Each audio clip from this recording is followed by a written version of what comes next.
Hi పద్దు, ఎలా ఉన్నావు? ఇప్పుడు గుర్తొచ్చానా? సారీ పద్దు, ఆఫీస్లో బిజీ వల్ల చేయలేకపోయాను. జస్ట్ ఇప్పుడే వచ్చాను, నీకు కాల్ చేశాను. మీ ఫోన్ గురించి ఎంత ఎదురు చూశానో తెలుసా? సర్లేండి, ఇప్పటికైనా గుర్తొచ్చాను. ఇంతకేం చేస్తున్నారు? నీ గురించి ఆలోచిస్తున్నా పద్దు. ఏమనో? ఎప్పుడు పెళ్ళవుతుందా, ఎప్పుడు నేను నిన్ను... హ్మ్. నన్ను వద్దులే, పెళ్ళాక చెప్తాను. అవును, పెళ్ళికి ఇంకా చాలా రోజులు ఉంది కదా, ఈ మధ్యలో మనం ఎక్కడైనా కలవడానికి వీలవుతుందా? అమ్మో, నాన్నగారికి తెలిస్తే చంపేస్తారండి. ఓన్లీ ఫోన్లోనే కలుస్తాను.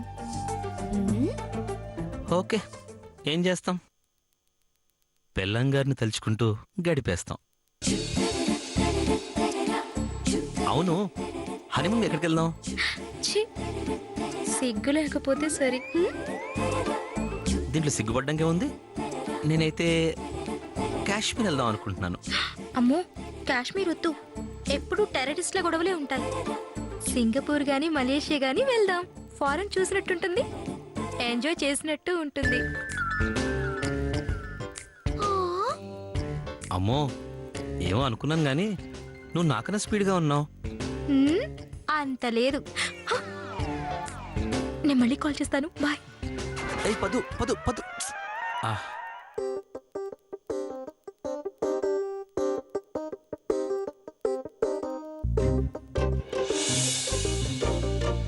రామరామ, ఈ వేళప్పుడు ఎవరితోనే ఫోన్లో మాట్లాడుతున్నావు? ఇంకెవరితో? మీ బావతో. బావా, అతగాడి నెంబర్ నీకెలా తెలుసు? అరే, కాబోయే మొగుడు కాబట్టి ఎలాగో తెలుసుకున్నాను. నువ్వు చాలా తప్పు చేస్తున్నావే అక్క. అతనికి నీకు కేవలం పెళ్లి చూపులు మాత్రమే అయ్యాయి, ఇంకా పెళ్లి కాలేదు. ఒకవేళ కట్న కానుకల దగ్గర, ఇచ్చిపుచ్చుకునే దగ్గర అప్పుడు ఏదైనా తేడా వచ్చి ఈ పెళ్లి ఆగిపోయిందనే అనుకో. ఇటు నీకు, నీ వల్ల మన కుటుంబానికి ఎంత తలవంపులో ఆలోచించావా? పలానా శంకర్ శాస్త్రి గారి అమ్మాయి పెళ్లికి ముందే కాబోయే పెళ్లి కొడుకుతో ప్రేమాయణం సాగించిందంట అని నలుగురు నానా రకాలుగా మాట్లాడుకుంటే మన పరువు ఏమవుతుందో ఆలోచించావా సుమి? చాలా ఆపవే, ప్రతిదాన్ని బోతద్దుల్లో పెట్టి చూడటం నీకు బాగా అలవాటైపోయింది. నేనేమన్నా అతన్ని కలిశానా, లేకపోతే నేను అతనితో సరదాగా బయట తిరిగానా? ఏదో కాబోయేవాడని కాసేపు సరదాగా ఫోన్లో మాట్లాడాను. దానికి నేనేదో పెద్ద తప్పు చేసినట్టు క్లాస్ పీకుతావేంటి? అయినా ఈ రోజుల్లో ఇవన్నీ కామన్ అనే విషయం నీకు తెలియదా ఏంటి? కామనే సుమి, కానీ మనలాంటి వాళ్ళ ఇళ్లల్లో పొరపాటవుతుందే. గట్టిగా చెప్పాలంటే పాపం అవుతుంది.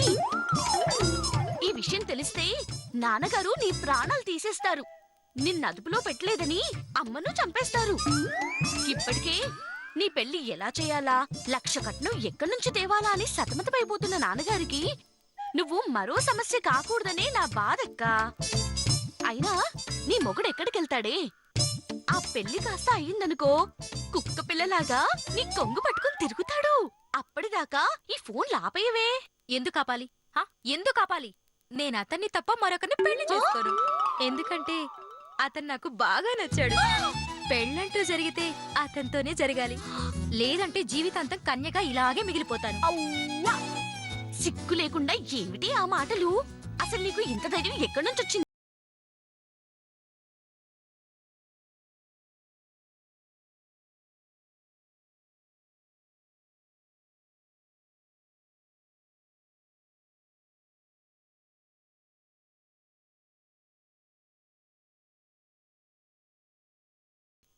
అప్పటి వరకు నువ్వు ఎలాంటి పొరపాటు పనులు చేసినా పెద్దవాళ్ల దృష్టిలో మనం లోకువైపోతాం సుమి. అదే గనక జరిగితే మన పరిస్థితిని అలుసుగా తీసుకుని అడుగుదామనుకున్న దానికంటే రెట్టింపు కట్నం అడుగుతారు. మనం ఎలాగో ఇవ్వలేం కాబట్టి పెళ్లి నిశ్చితార్థం వరకు కూడా వెళ్ళదు. ఆ తర్వాత నీ ఇష్టం మరి. దేవుడా, నువ్వు మరీ ఎక్కువగా ఆలోచిస్తున్నావే. నేనెక్కువగా ఆలోచించినా పర్వాలేదు, నువ్వు మాత్రం తక్కువగా ఆలోచించు. ఆ తర్వాత ఆలోచించడానికి కూడా ఏమీ ఉండొచ్చు మీ. అయిపోయిందా? ఇంకేమనుందా? పేనుకు పెత్తన విస్తే తలంతా గురిగిందట. అలా ఉంది నీ వరుస. నా మొగుడితో నేను మాట్లాడుకుంటే నీకేంటే బాధ? నువ్వన్నట్టు రేపేదైనా ప్రాబ్లం వచ్చిందనుకో, బాధపడేది నేనా నువ్వా? నువ్వే కోరే. ఏం మాట్లాడుకుంటే నీకేంటే బాధ. నువ్వన్నట్టు రేపేదైనా ప్రాబ్లం వచ్చిందనుకో బాధపడేది నేనా నువ్వా? నువ్వే కాదే, అమ్మా నాన్న కూడా బాధపడతారు. ప్రాణంతో సమానంగా పెంచుకున్న కన్న కూతురు తన పరువు తీసిందని గుండెలు బాదుకుని ఏడుస్తారు. తమ పెంపకాన్ని నలుగురు వేలెత్తి చూపిస్తుంటే తట్టుకోలేక గుండెలు పగిలి చస్తారు. అది నువ్వు చూడాలనుకుంటే, ఎవరెలా పోతే నాకేంటి అనుకుంటే, కాబోయే మొగుడే నీకెక్కువ అనుకుంటే మాట్లాడుకోవచ్చు సుమి. ఏ నోట్ తీస్తే ఒక్క మంచి మాట రాదేవి నీకు? నువ్వు ఊహించినట్టు ఇక్కడ ఎవ్వరు ఏమి ఆడవరు, ఎవ్వరు చావరు. కానీ వెళ్ళు వెళ్ళి పని చూసుకోపా. అలాగే చూసుకుంటా సుమి. కాకపోతే నువ్వొక పని చూడు. అదేంటో తెలుసా? మన మీదే ప్రాణాలు పెట్టుకుని మన కోసమే బతుకుతున్న ఒక పిచ్చాయన ఈ ఇంట్లో ఒకరున్నారు. మన వల్ల ఆయనకి మంచి పేరు రాకపోయినా పర్వాలేదు, కానీ మన వల్ల చెడ్డ పేరు మాత్రం రాకూడదు సుమి. అలా కనుకొస్తే ఆయన నిన్ను ఏమీ అనకపోవచ్చు, కానీ నేను ఊరుకోను. నిన్ను చంపి నేను చస్తాను. గుర్తుంచుకో సుమి.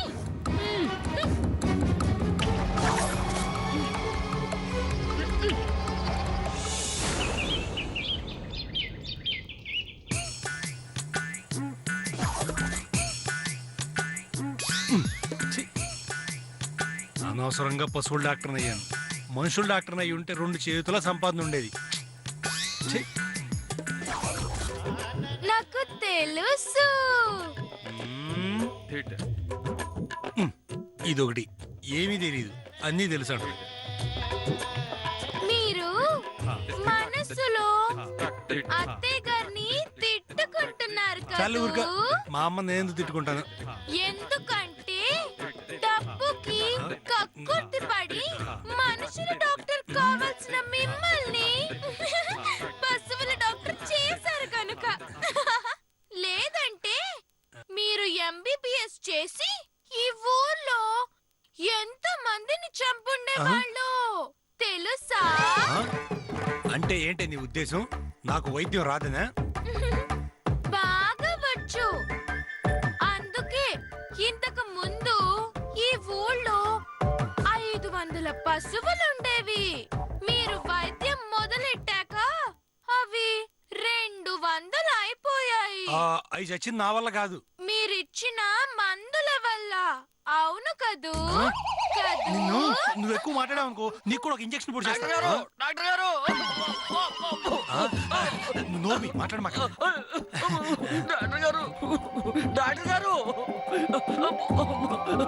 మీరే నన్ను ఏంటి? కాపాడాలి ఏమైంది? డాక్టర్ గారు. ఏమైందిరా? చచ్చే టైం అయింది, అందుకే మీ దగ్గరకు వచ్చాడు. నువ్వు నోర్మి, నువ్వు చెప్పు. ఉదయం నుంచి ఒకటే కడుపు నొప్పికి డాక్టర్ గారు. అయితే అర్జెంట్ గా మంచి డాక్టర్ దగ్గరికి వెళ్ళు. మీరు మంచి డాక్టర్ కాదా?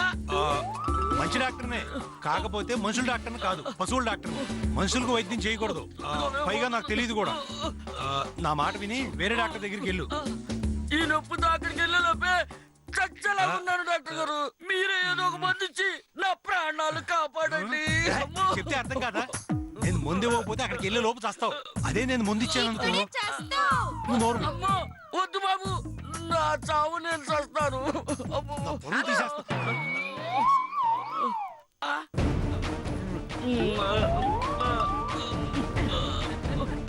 చూడు, మా వాడికి పశువుల వైద్యమే కాదు మనుషుల వైద్యం కూడా వచ్చు. కాకపోతే కొంచెం ఫీజు ఎక్కువ తీసుకుంటాడు. అది నువ్వు ఇవ్వవేమోనని వైద్యం చెయ్యనన్నాడు. అంతేనా? నొప్పి తగ్గాలి కానీ మీరు అడిగినంత ఫీజు ఇస్తానమ్మా. అయితే 5 నిమిషాల్లో నీ నొప్పి మాయమైపోతుంది చూడు.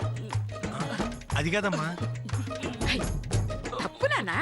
డబ్బు కోసం పేషెంట్లని ఇలా బాధ పెట్టకూడదు. కావాలంటే ఓ 10 రూపాయలు ఎక్కువ తీసుకోవాలి, మందులు ఇవ్వాలి. అంతేగాని వచ్చిన వాళ్ళని ఇలా వెనక్కి పంపటం డాక్టర్ గా ధర్మం కాదు. ఆ, సరే సరే, నీ బాధ ఏంటో చెప్పు. కడుపు నొప్పి తల్లి. అంతేనా? రాత్రి ఏం తిన్నావు? పెద్దగా ఏం తెలియదమ్మా. గుళ్ళో కొంచెం ప్రసాదం తిని ఇంటికెళ్ళే దారిలో ఓ ప్లేట్ మిర్చి 2 ప్లేట్లు పకోడీ తిని అలా వెళ్తూ వెళ్తూ రెడ్డి గారింట్లో పెళ్లి భోజనం తిని ఇంటికెళ్ళి పాలన్నం తిని పాయసం తాగి పడుకున్నానమ్మా. అంతే. ఇవన్నీ నువ్వు ఒక్కడవే ఒక్క పుటకే తిన్నావా? అవునమ్మా. రేయ్, వీడికి మనుషుల వైద్యం కన్నా పశువుల వైద్యమే కరెక్ట్. వాటికి వీడికి పెద్ద తేడా లేదు. సరే సరే, నీ నొప్పి వెంటనే తగ్గిపోవడానికి మా వాడి దగ్గర మందుంది. కాకపోతే కొంచెం రేట్ ఎక్కువ. ఎంతమ్మా? ఓ 1000 రూపాయలు అంతే. 1000 రూపాయలా? పర్వాలేదు. ఇదిగో. అమ్మా అది కదమ్మా. అయ్యో, ఆ మందులు అక్కడే ఉన్నాయి కదా. ఏ మందులమ్మా? అయ్యో అక్కడ్రా. ఆ మందులు అక్కడే ఉన్నాయమ్మా. ఇప్పుడే తెస్తాను. ఇప్పుడు వీడి పరిస్థితి ఏంటో. మా అమ్మ కొంప ముంచేలా ఉంది. డాక్టర్ గారు, ఈ నొప్పి ఖచ్చితంగా తగ్గుతుందా డాక్టర్ గారు? మందు వేసుకున్నాక నువ్వు బతికుంటే ఖచ్చితంగా తగ్గుతుంది తెలుసా? అబ్బో! ఇదిగో ఇదిగో, ఈ మాత్రలు వేసుకో. ఇదిగో 10 నిమిషాలు నీ నొప్పి తగ్గిపోతుంది. ఇప్పుడు ఎలా ఉంది? మాతర నల్లగాను, నీళ్లు తెల్లగానున్నాయి తల్లి. నీ పొంద వేసుకున్నాక నీ కడుపు నొప్పి ఎలా ఉంది అని అడుగుతున్నాను. కడుపులో అంతా గందరగోళంగా ఉందమ్మా. అర్జెంటుగా బాత్రూమ్కి వెళ్ళాలి. ఎక్కడ? థాంక్స్ అమ్మా. ఒక్క నిమిషం. అర నిమిషం కూడా ఆగలేనమ్మా. ఆనకట్టలు తెగిపోయేలా ఉన్నాయి. నన్ను వెళ్ళని తల్లి. అలాగే వెళ్ళు. కాకపోతే అవి ఉచిత బాత్రూమ్లు కావు కదా, కొంచెం ఖర్చు అవుతుంది. ఎంత ఖర్చు అయినా పర్వాలేదు. వచ్చాక నా ఆస్తులను రాసిస్తాను తల్లి. ముందు నన్ను వెళ్ళని తల్లి. ముందు మనీ, తర్వాతే పని. సరే సరే, ఎంతో చెప్పండి. ఒక్కసారికి 1000. ఒక్కసారికి 1000 రూపాయల? అది కూడా వితౌట్ వాటర్, అంటే నీళ్లు లేకుండా. మరి నీళ్ళకెంత? లీటర్కి 500.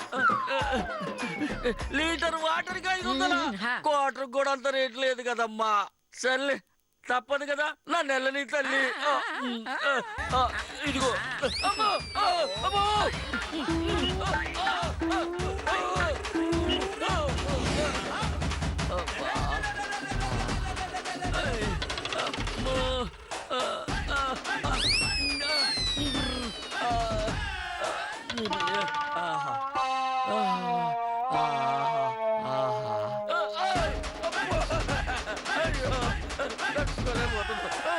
అమ్మా నాకెందుకో భయంగా ఉందమ్మా. నాకు తెలుసు, అత్తయ్య గారిచ్చిన మందుల వల్ల వాడు చస్తే మీరు సెంట్రల్ జైలుకి, అత్తయ్య గారు జిల్లా జైలుకి వెళ్తారని భయపడుతున్నారు కదూ? అంత లేదు. వాడికి చచ్చే మందులు నేనెందుకు ఇస్తాను? అసలు నువ్వు ఏం మందులు ఇచ్చావమ్మా? మందులా వాడి బొంద. 2 ఏళ్ల క్రితం మిగిలిపోయిన కాఫీ పొడిని ఉండలుగా చుట్టి వాడికి ఇచ్చాను. అది వికటించి విరేచనాలు పట్టుకున్నాయి. ఇప్పుడు కడుపు క్లీన్ అవుతుంది. అజీర్తి చేసింది కదా, నొప్పి తగ్గిపోతుంది. పైసా ఖర్చు లేకుండా మనకి 1500. అమ్మా నువ్వు సూపర్ అమ్మా.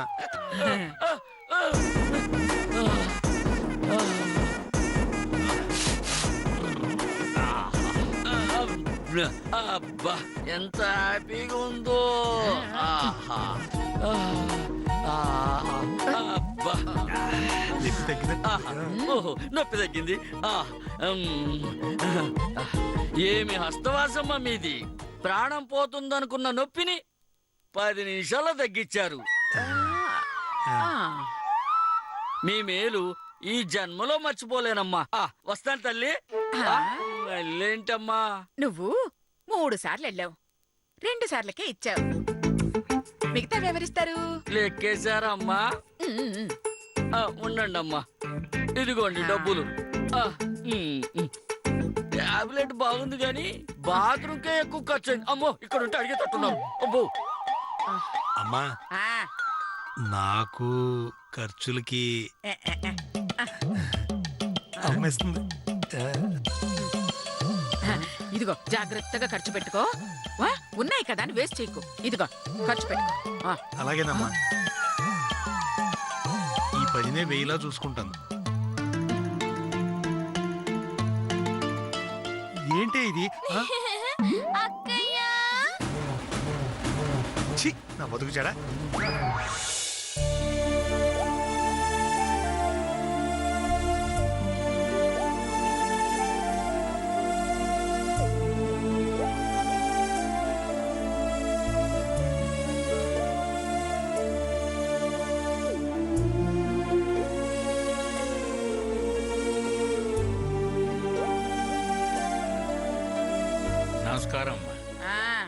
నమస్కారం నమస్కారం. ఏంటి ఉరుములేని పిడుగులాగా ఇలా సడన్ గా ఊడిపడ్డారు?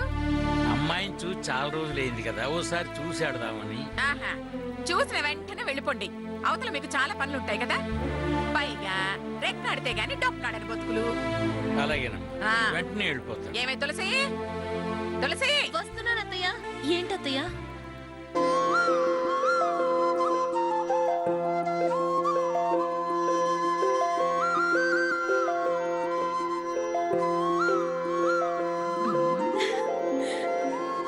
నాన్న నాన్న ఎంతసేపు నాన్న వచ్చి? ఇప్పుడేనమ్మా. అమ్మ ఎలా ఉంది? బాగుంది. నీ ఆరోగ్యం బాగుందా నాన్న? బానే ఉందమ్మా. ఇదిగో మీ పలకరింపులు పంచాయతీలు లోపల పెట్టుకోండి.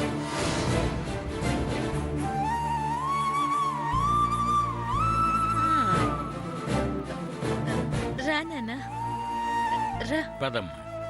ఇదిగో తులసి, ఆ? మీ నాన్న తెచ్చాడు కదా అని అవన్నీ పంచేయకు.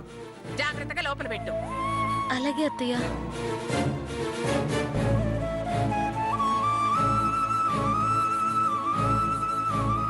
అమ్మా అమ్మా అమ్మా అమ్మా, మీ దగ్గర అప్పు తీసుకుని సీన్ చచ్చిపోయాడమ్మా. వాడు అసలు 20,000 బాకీ తీర్చకుండానే చచ్చాడా? ఏమి శిరీష, ఏమి శిరీష, శిరీష ఎక్కడున్నావే? ఏంటత్తయ్య? ఇదిగో అప్పు తీసుకున్న సీను చచ్చిపోయాడంట. పద పద, నువ్వు బండి తీరా, నువ్వు రా.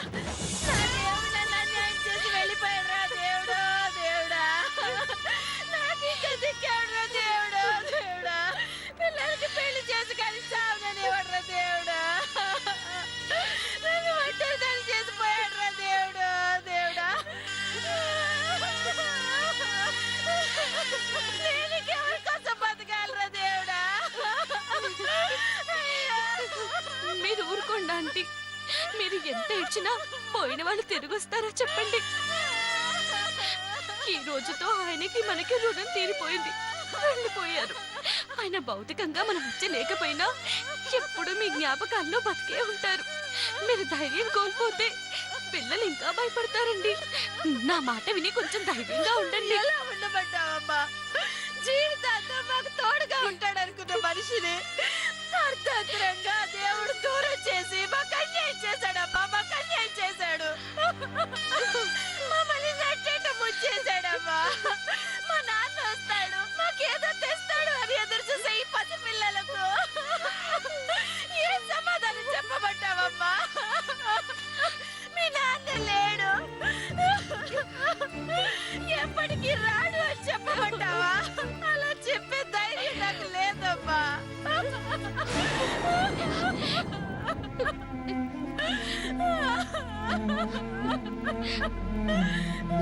బాధపడకండి. అందరూ ఎప్పుడో ఒకప్పుడు పోవలసిన వాళ్ళమే. కాకపోతే కొందరు ముందు మరికొందరు వెనక, అంతే. ఎక్కడున్నా ఆయన ఆత్మకి శాంతి చేకూరాలని కోరుకోవడం తప్ప మనం చేయగలిగింది ఏమీ లేదు.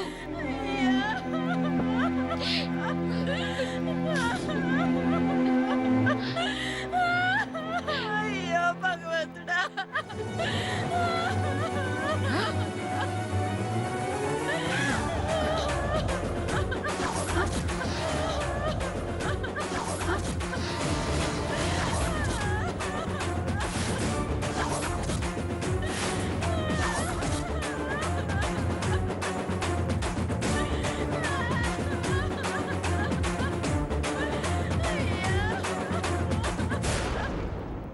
రామేశ్వరం పోయినా శనీశ్వరం తప్పలేదని ఈ రాక్షసి ఇక్కడికి కూడా తగలబడింది.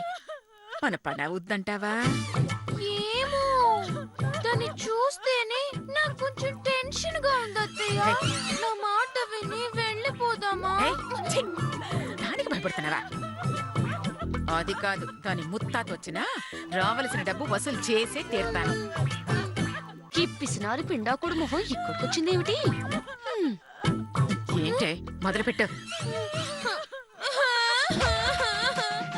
అయ్యో అయ్యో అయ్యో, ఆ భగవంతుడు నీకు ఇంత అన్యాయం చేస్తాడనుకోలేదమ్మా. ఇంత చిన్న వయసులో నీకెంత కష్టం వచ్చిందమ్మా. అయ్యో, ఈ కష్టం పగవాళ్ళకు కూడా రాకూడదమ్మా.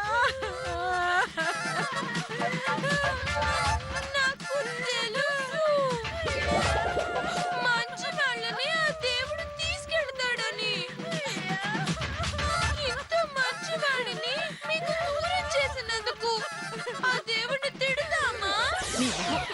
ఆపవే నిద్ర మొహందానా నువ్వు ఓదారుస్తున్నట్లేదు వెక్కిరిస్తున్నట్టుంది నువ్వు సైలెంట్ గా ఉండు నేను చూసుకున్నాను